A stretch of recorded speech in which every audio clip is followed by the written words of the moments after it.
മറ്റെന്തിനേക്കാളും അപ്പുറം. ആ വരയിൽ കൃത്യമായി നിലനിൽക്കുമെങ്കിൽ പ്രശ്നങ്ങളില്ലാതെ മുന്നോട്ട് പോകാൻ നമ്മുടെ രാജ്യത്തിന് സാധിക്കും.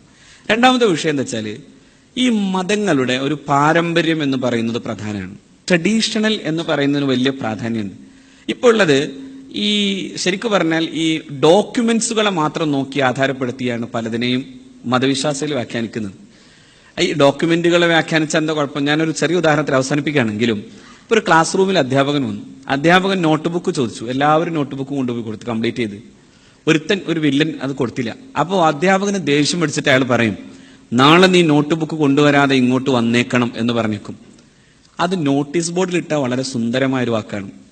നാളെ നോട്ട് ബുക്ക് കംപ്ലീറ്റ് ചെയ്യാതെ വന്നോളാനാണ് സാറ് പറഞ്ഞത് എന്നാണത്, അല്ലേ? ഇപ്പോ ചില ആയത്തുകൾ, ചില സൂക്തങ്ങൾ സന്ദർഭത്തിൽ നടത്തിയെടുത്താൽ വളരെ ഭീകരാണ്. അതിന്റെ കോണ്ടെക്സ്റ്റ് പ്രധാനമാണ്. യാ അയ്യുഹൻ നബിയു ഹരിൽ മുഅ്മിനീന അലൽ ഖിതാൽ, പ്രവാചകരെ, സത്യവിശ്വാസികളെ പ്രേരിപ്പിക്കുക യുദ്ധം ചെയ്യാൻ. ഇത് കേട്ടാ എന്താ തോന്നുക? നാടാകെ നടന്ന് യുദ്ധം ചെയ്യണ്ടേ? ഇത് യഥാർത്ഥത്തിൽ ഇത് ഇവിടെ മാത്രം വരുന്ന പ്രശ്നമല്ല. ഗോഡ്സെ കയ്യിൽ വെച്ച അതേ ഗീത തന്നെ നെഞ്ചടക്കി പിടിച്ച ആളാണ് ഗാന്ധിജി. ഈ ഗീതയുടെ തുടക്കം എന്താണ്? ഗീതയുടെ 1-2 അധ്യായങ്ങൾ ശരിക്കും അർജുന വിഷാദവുമായി ബന്ധപ്പെടുത്തിയിട്ടാണ്. എന്തിനാ അർജുനൻ വിഷാദപ്പെട്ടത്? യുദ്ധം ചെയ്യാനാവാതെയാണ്. കഥം ഭീഷ്മം അഹം സംഘേ ദ്രോണം ച മധുസൂദന ഇഷുഭി പ്രതിയോത്സ്യാമി പൂജാർഹോ വരിസൂദന. ഞാൻ ആരോടാ യുദ്ധം ചെയ്യേണ്ടത്? ഭീഷ്മ പിതാമഹരോടും ദ്രോണാചാര്യരോടോ? എന്തിനെനിക്ക് ഈ രാജ്യം? അപ്പോഴാണ് ക്ലൈബ്യം മാസ്മ ഗമപാർത്ഥ നേതത്വ യുവപദ്യതേ ക്ലിഷ്ടം ഹൃദയ ദൗർബല്യം തെക്തോതിഷ്ഠ പരന്തവ. ഈ ദൗർബല്യമൊക്കെ മാറ്റിവെച്ച് യുദ്ധം ചെയ്യാൻ ആവശ്യപ്പെട്ടത്.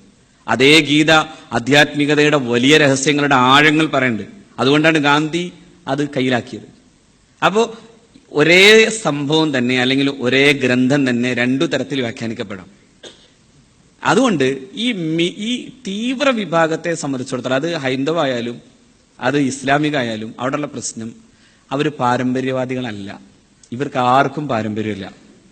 ഇപ്പൊ കേരളത്തിലെ ഞാൻ നേരത്തെ സൂചിപ്പിച്ച ടീമിനൊന്നും പാരമ്പര്യമില്ല. എന്താണെന്ന് വെച്ചാൽ അവർ ഇതുപോലെയാണ് കാര്യങ്ങളെ വ്യാഖ്യാനിക്കുന്നത്.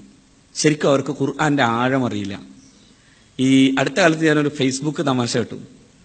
അതായത് സിറിയയുടെ പ്രാന്തങ്ങളിലൂടെ ഒരു ക്രൈസ്തവ ടീം പോവുകയാണ്. ഭാര്യ ഭർത്താക്കന്മാരാണ്. അവർ പോകുമ്പോൾ പെട്ടെന്ന് ഈ ഐസ് തീവ്രവാദികൾ പിടിച്ചു നിർത്തി. പേര് ചോദിച്ചു. അപ്പൊ ഈ ഭർത്താവ് പറഞ്ഞു, എന്റെ പേര് മുഹമ്മദ് എന്നാണ്, പേര് ജോർജ് എന്നാണ്, പക്ഷെ പറഞ്ഞില്ല. ഭാര്യയുടെ പേര് ചോദിച്ചപ്പോഴും അതുപോലെ തന്നെ ഖദീജ എന്നോ ഫാത്തിമ എന്നോ പറഞ്ഞു. കയ്യിലെന്താന്ന് വെച്ചു. അപ്പോൾ കയ്യിലിരുന്നത് ബൈബിളാണ്, പക്ഷേ ഇയാൾ പറഞ്ഞു ഇത് ഖുർആനാണ്. അപ്പോൾ ഒന്ന് വായിക്കാൻ പറഞ്ഞു. അയാൾ ധൈര്യമായിട്ട് അങ്ങ് വായിച്ചു. എല്ലാം കഴിഞ്ഞപ്പോൾ പൊക്കോളാൻ പറഞ്ഞു. ഇവര് പോയതിനു ശേഷം ഭാര്യ ചോദിച്ചു, നിങ്ങൾ എന്ത് പണിയെ കാട്ടിയത്? അവർക്കെങ്ങാനും നമ്മൾ ജോർജും പിന്നെ എൽസി കുട്ടിയാണെന്നൊക്കെ മനസ്സിലായിരുന്നെങ്കിൽ ചുട്ടു കൊല്ലില്ലായിരുന്നു എന്ന് ചോദിച്ചു. പറഞ്ഞു, അവർക്ക് ഖുർആൻ അറിയാത്തത് കൊണ്ടാണ് അവർ ഇത്തരം ഒരു മിലിറ്റൻസിയായി മാറിയത് എന്നതാണ് എന്റെ ധൈര്യം അതാണ് എന്നായിരുന്നു അവർ സൂചിപ്പിച്ചത്. അതുകൊണ്ട് ആശയങ്ങളെ പരസ്പരം സംവദിക്കാൻ അനുവദിക്കുകയും എന്നാൽ പാരമ്പര്യത്തിന്റെ വഴിയെ തന്നെ പോവുകയും ചെയ്യലാണ് അതിപ്രധാനം. പാരമ്പര്യമില്ലാത്തടത്താണ് പ്രശ്നങ്ങൾ രൂക്ഷാവുന്നത്. ട്രഡീഷണലിസം എന്ന് പറയുന്നതിനെ ആ അർത്ഥത്തിൽ വ്യാഖ്യാനിക്കുമ്പോൾ ഹൈന്ദവവും ഇസ്ലാമിക സംസ്കാരവും ഒക്കെ മനോഹരമായി നിൽക്കുന്ന മനോഹരമായ മുഖങ്ങളായി ഇന്ത്യയുടെ പൂക്കളായി നിൽക്കുന്നത് നമുക്ക് കാണാം. മദ്ഹബ് നഹീം സിഖാത്ത ആപസ്മേം ഭൈർ രഖ്ന. മതങ്ങളെല്ലാം ഉണ്ടാവട്ടെ, പക്ഷെ വൈര്യം ഒരു മതവും പഠിപ്പിച്ചില്ല. അവിടെ നിൽക്കാൻ നമുക്ക് സാധ്യമാവണം. അതിനാണ് നമ്മൾ ഈ മാധ്യമ പ്രവർത്തനത്തെ പോലും മാനവികവും ഭാരതീയവും ഇന്ത്യയോടൊപ്പം നിൽക്കുക, ഇന്ത്യ എന്ന ആശയത്തോടൊപ്പം നിൽക്കുക എന്ന് സതീശൻ പറഞ്ഞതുപോലെ ഇന്ത്യ എന്ന മനോഹരമായ ആശയത്തോടൊപ്പം മതവൈവിധ്യങ്ങളോടൊപ്പം നിൽക്കാൻ നമുക്ക് സാധിക്കണം. നമ്മൾ അങ്ങനെ